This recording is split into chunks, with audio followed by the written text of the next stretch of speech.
Désolé. Oh, désolé. Ah bon. Désolé. Un bout de rideau. Mais c'est pas un hasard quand même. Mais sinon, on a intérêt.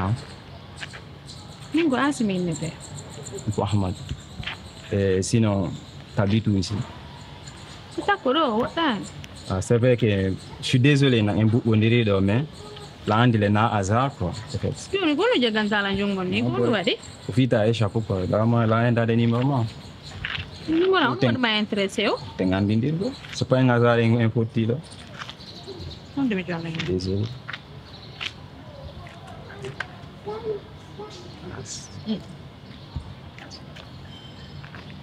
Ok. Je t'appellerai. Voilà, bien. Abota mes célestes.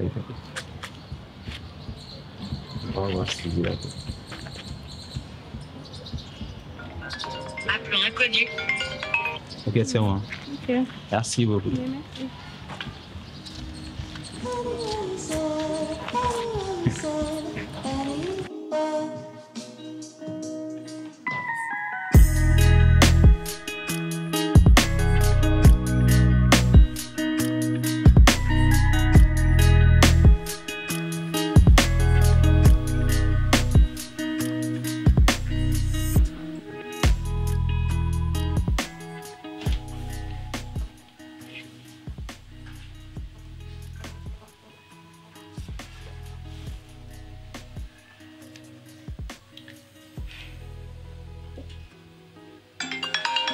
D'amour bague, cœur rouge.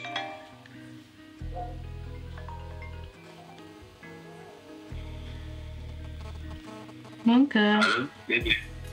Ça va? Ouais, ça va bien et toi? Bien. Mais déjà, hein? C'est non sauté? Ah, ça va, alhamdulillah. Yalla nga fait déjà. Fait déjà. Ok, alhamdulillah. Sinon, il y a mon qui l'a dit. Come buone. Bilal njuri do mi jabatu ma tuma. Minchia dalla fadi no appel ma. Sinon, vero. Vediamo. Che bella, mi puoi piselli. Anche di no, mi puoi piselli? Ah, tu puoi vediamo di noi. Quando mi ero non landi, non ando landi perché io non mi ero e tu me. Tu avano qua. Mi alme man dal ko golle den ko dum wadi haba kipi quoi voilà tu vois mais là ni mira vai tondar oh menen fadi no di sai ko penjando no invito non ando ma già o semento conto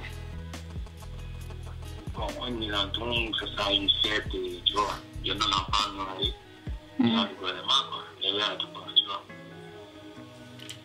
Ah bon?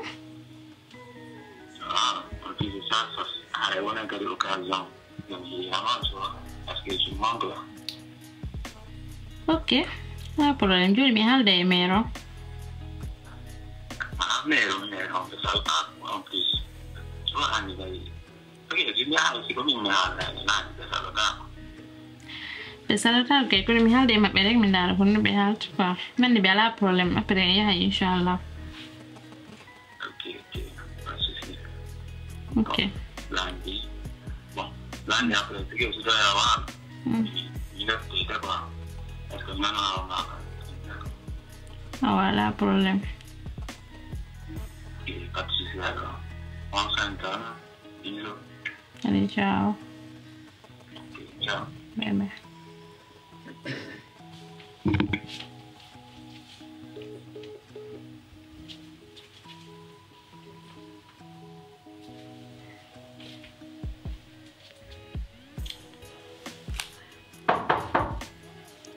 Oui?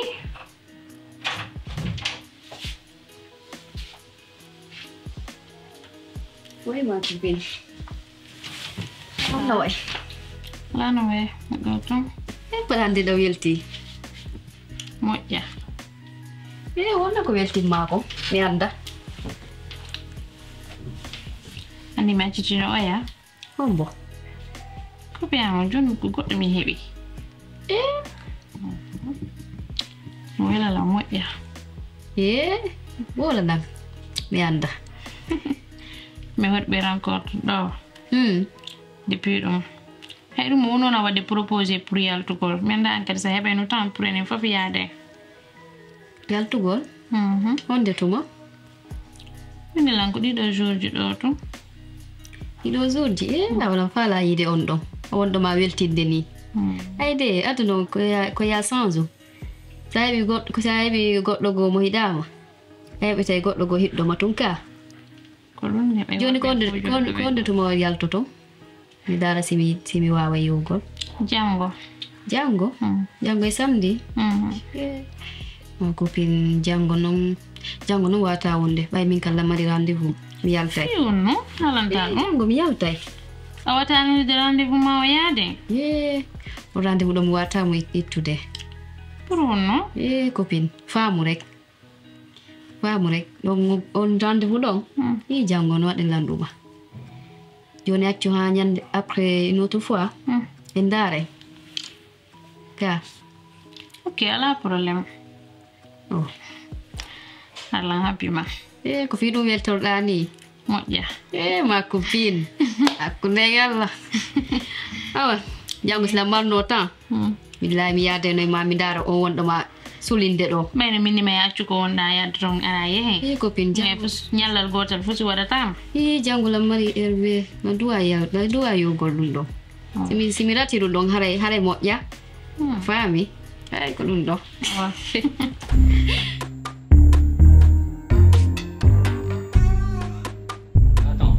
On peut demander vite. Ande ware jun. Ina bata rota. Ok, jun jok na saya dapat.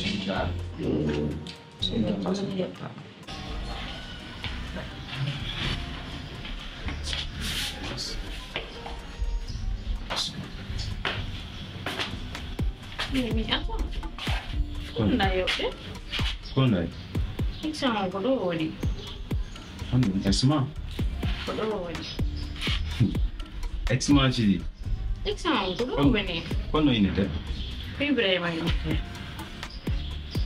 Ibrahim. Mais j'espère que la Marie porte de l'eau, il vote de l'eau Ibrahim. J'espère qu'il n'a pas goûté.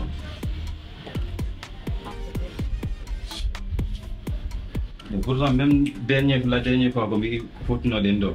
Là, le jour qu'on s'est rencontrés, comment on a dormi au mais on a dormi au lit. Ok. Oui, d'abord, ex-maga. Ok. T'es venu pour moi. Le passé, c'est le passé, s'il te plaît. Et puis, ça fait l'occasion, ça, de présenter la maman. Laisse ça, ok, s'il te plaît. Ex-moi. Sanja. Apa di mana? Silakan. Peut-être mon âme. Tapi yang dah deh. Dari.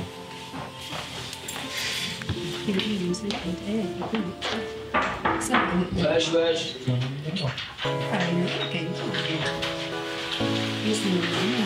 Ça. Ayo mas.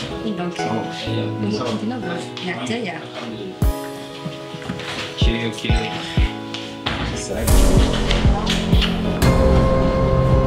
Bro. Ouais. Non, ça. Cool.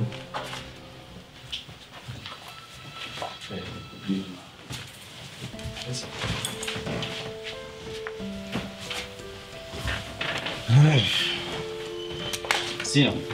Cool. Non, ouais. Ouais, non, mais tu vas aller. Ah bon? Comme on dit. Normal. Ya tengo guru WhatsApp. Allez, me ma PV quoi. Ok. I need it in 2 minutes. Allez, que je là. Ah.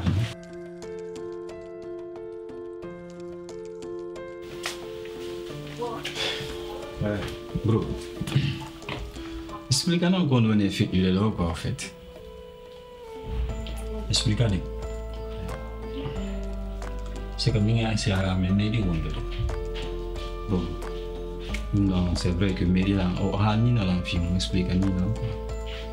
Mais à ce canal là, quand quoi copine c'est qu'elle vient d'Indien. L'année du mois, quand on a le meilleur ami Mako.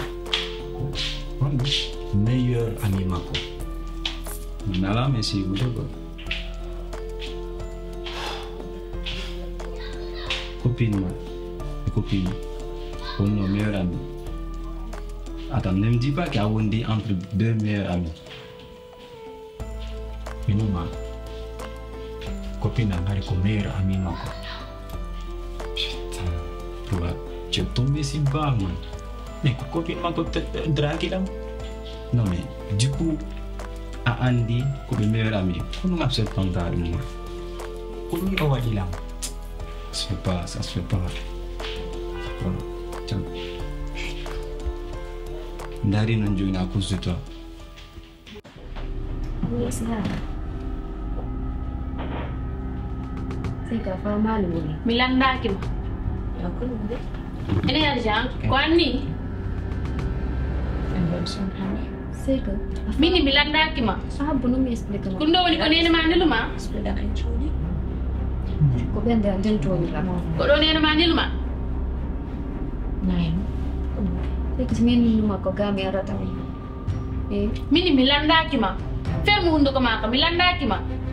na ko boy. Sa ko wala fa. Wadi. Le pays de gaz. Wadi nini ni. Wadi. Oh, quoi? C'est quoi? Ouais, deuxième là. C'est quoi? Bonne nouvelle. Eh, bro. Moi, t'es signé à faire un coup. Je te laisse. Masa ko sa order. Be. Bon. Oui. Yang. Oui. Oui. Kawaji to gara juma ko do ni ga infidèle yaga. Mais on va t'avoir un doucanco. On a un faux aussi c'est 9. Mais on va t'avoir un doucanco quand t'as un nous. Nous allons avoir un doucanco. Modernité langage. C'est toi qui devrais retirer ta langage. Parce que quand on va être infidèle yaga. How can you go to the way? Regardez, après là, il y a les gars. C'est beau. Je te compte après. Hein?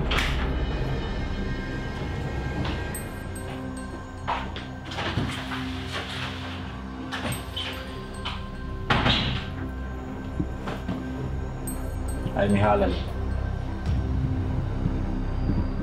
Mi wala no kona jaban nande.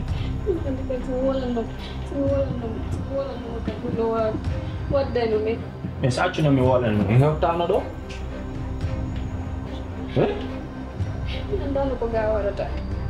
Chaque jour mi ete accu mi wala. Mais a jabata.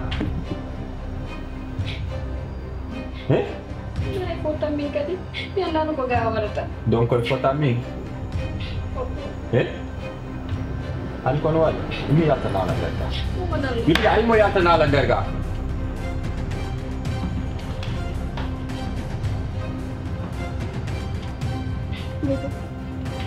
Yar tun derga.